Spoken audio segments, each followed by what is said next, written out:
halal di suatu produk? Kayaknya biasa aja. Lagian, logo halal kan cuma penting buat umat muslim aja. Ribet banget sih, apa-apa harus ada logo halalnya dulu.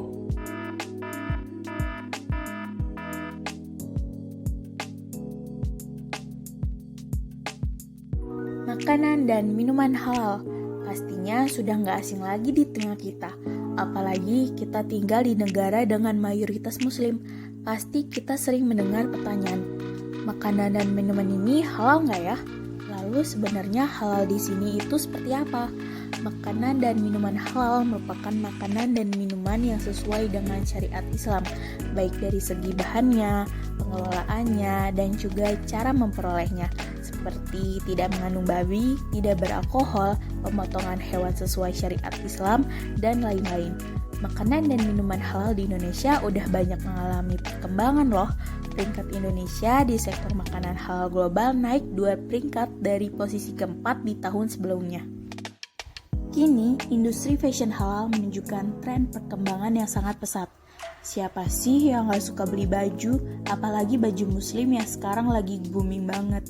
Eits, tapi tau gak fashion halal itu gimana? Apa cuma baju muslim? Fashion yang halal itu memperhatikan pembuatan pakaian dari bahan baku, proses produksi, distribusi, lingkungan industrinya, serta pakaian yang sesuai dengan kaidah busana muslim, seperti tidak transparan dan tidak memperlihatkan lekuk tubuh.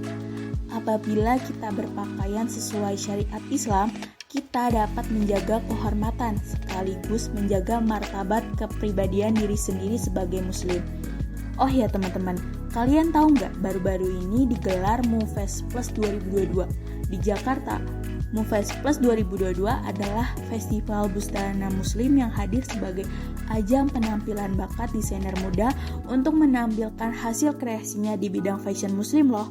Acara ini upaya promosi fashion halal Indonesia menuju industri halal global. Di Indonesia, pasar kosmetik dan perawatan pribadi halal semakin besar dan memiliki nilai finansial tinggi setelah produk makanan halal. Penggerak utama permintaan kosmetik halal dan produk kecantikan halal ini berasal dari demografi populasi muslim profesional muda yang sadar religius dan dinamis. Saat ini, produsen kosmetik semakin menyadari betul pentingnya pencantuman label halal pada produknya. Produsen kosmetik kini semakin gencar untuk mendaftarkan produknya ke Badan Penyelenggara Jaminan Produk Halal atau BPJPH untuk memperoleh sertifikasi halal. Tidak hanya itu, konsumen pun semakin sadar akan pentingnya menggunakan produk halal yang sudah terjamin mulai dari bahan baku produk hingga proses pembuatannya.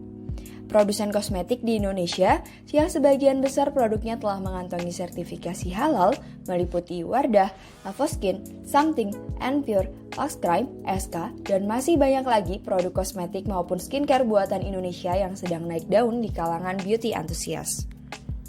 Saat ini telah banyak ditemukan destinasi wisata dengan konsep halal tourism sebagai salah satu tujuan saat ingin berlibur. Peluang perkembangan pariwisata halal juga disebabkan oleh perkembangan teknologi yang semakin pesat. Wisata halal adalah perjalanan bagi wisatawan muslim untuk melakukan kegiatan liburan tanpa meninggalkan syariat Islam.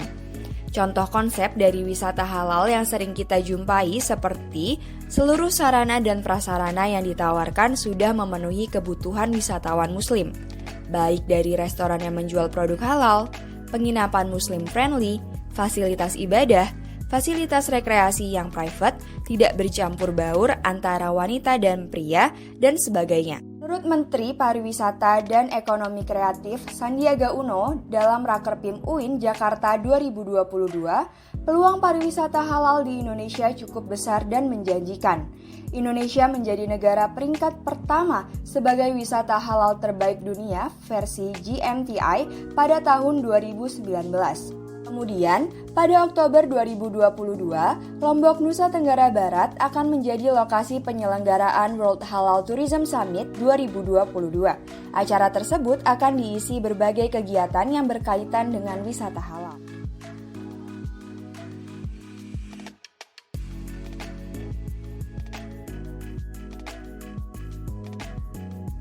Menurut kamu definisi halal itu seperti apa? Menurut saya halal itu tidak mengandung babi dan aman untuk dikonsumsi. Menurut kamu definisi halal itu seperti apa? Halal itu baik, terutama kandungannya yang tidak berbahaya bagi tubuh kita. Menurut kamu definisi halal itu seperti apa? Menurut saya, halal itu adalah sesuatu yang diizinkan untuk dikonsumsi dalam Islam. Tadi kan kita udah nanya ke beberapa orang, definisi halal menurut pendapat mereka itu seperti apa.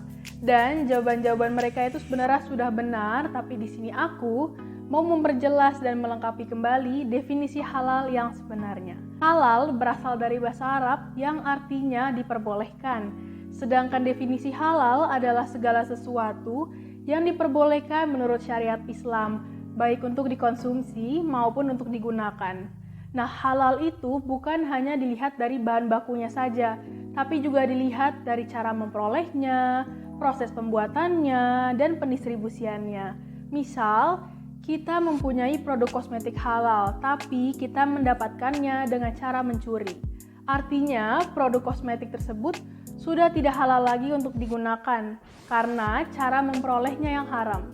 Jadi penting banget bagi seorang muslim untuk memiliki pemahaman halal yang benar. Setelah mengetahui definisi halal, menurut kalian apakah produk berikut ini halal?